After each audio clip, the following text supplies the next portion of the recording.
Went to school for zoology because I didn't really know what I wanted to do, and I really liked animals, and I really like ceramics, but it kind of translates to my work now, you'll see later on.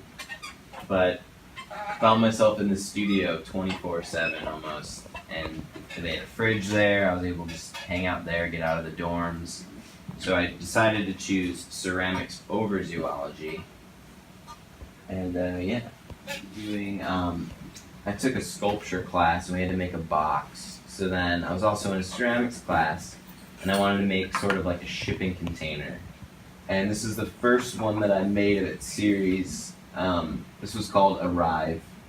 And I won a little award for it in an art show at college. But it was like a little container that would open and close, and I wanted to make it more animated and give it some sort of story that was going on. Introduced to a new surface technique. So then it really developed more about, it became more about the surface and the pot both interacting with each other. The form is very active, and then I added colors to it to make it even more active. So they're almost over the top, but I really enjoyed them. Actual environment. So these are high quality pictures, and then I wrote these little, they're actually quite funny. You might get a kick out of some of the write-ups if you have time to read them. Yeah, and then I brought some of my current functional wear. There's some mugs and things like that.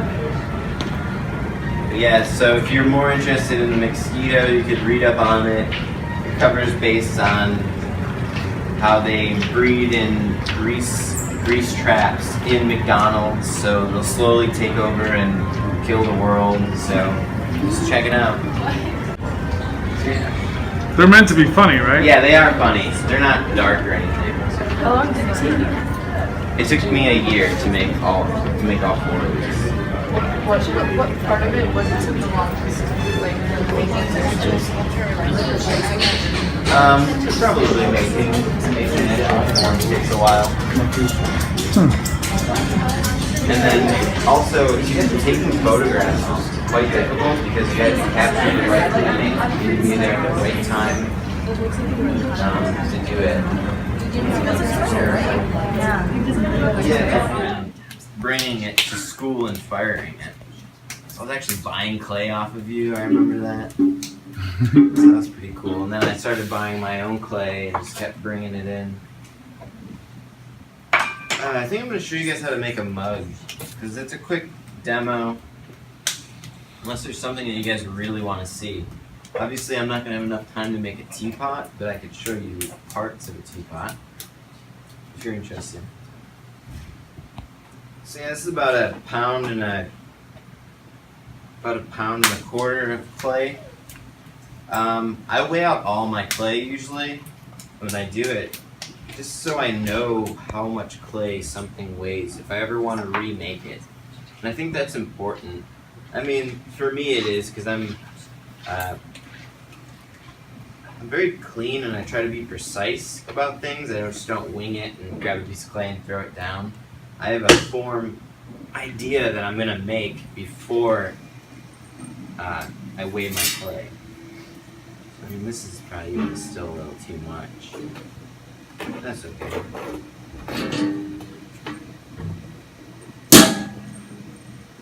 Clay up and then bringing it back down. And that's just kind of wedging it and getting out some of the air bubbles in it, if there are air bubbles. This step's really important, and most people don't really teach that. Just because you're getting all the particles in the clay moving around, kind of livening it up. So now that I got it centered, I can kind of create my base.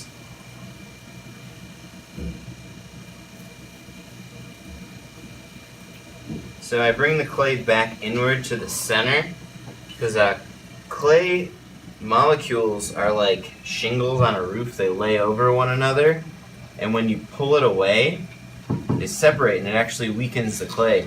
I don't know if you've ever fired a pot after you've thrown it on the wheel and you got these crazy cracks in the bottom. That's because the particles are moved too far away. So when you bring it back inward a couple times, you're re-overlapping it and you're making the piece stronger again. They're called S-cracks. And you can make this awesome piece and then you fire it with your bisque and you don't see it, and then you go to glaze it and it's just there, and it becomes an instant second pot, or you just toss it or give it to a family member. Usually I do.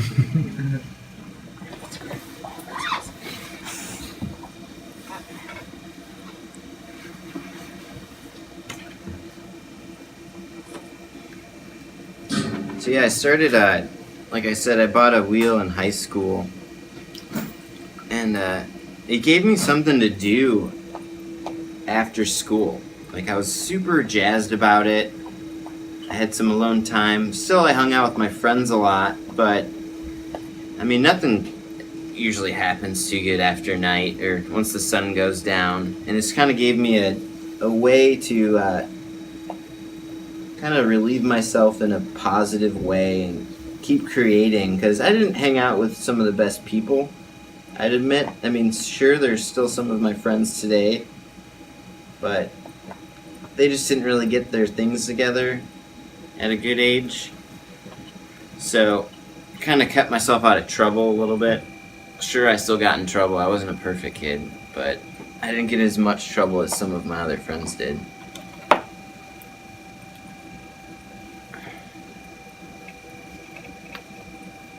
Is that a smooth rib? Yeah, this is a metal rib. All my tools that I have, I modify. So this would have been cut a little bit. And I have my needle tool, and I add parts to my needle tool. So it's a flat plane, not like a round plane when holding it. Because I really don't like when you put your needle tool down and it rolls off somewhere or rolls under the wheel. I know somebody else that does that. Really? Yeah. Oh, it rolls under the wheel? No, I go into the back and all my tools are destroyed. Oh, really? They're not These destroyed, they're modified. Enhanced. What I do is I take a chopstick and I make it the length of the metal part, and then I use shrink tubing that you can use for like electronics or car stereos where you just heat it up. So I heat up a little chopstick on my tools so they can't roll, and it's waterproof. You guys gonna shoot for some colleges? Too? Yeah, I think I would have to say college is one of the best decisions I've ever made in my entire life, to be completely honest. Did you dorm?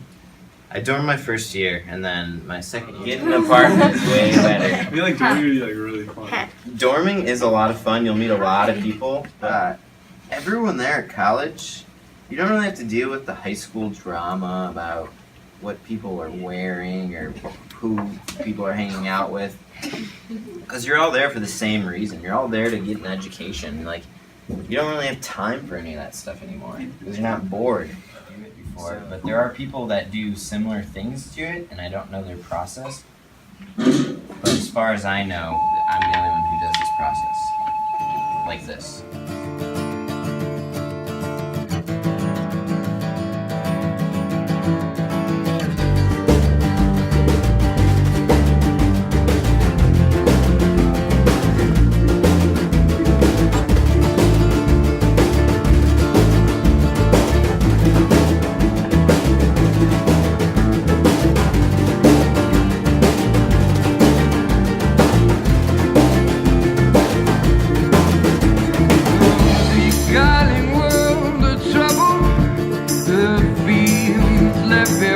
Ten hours while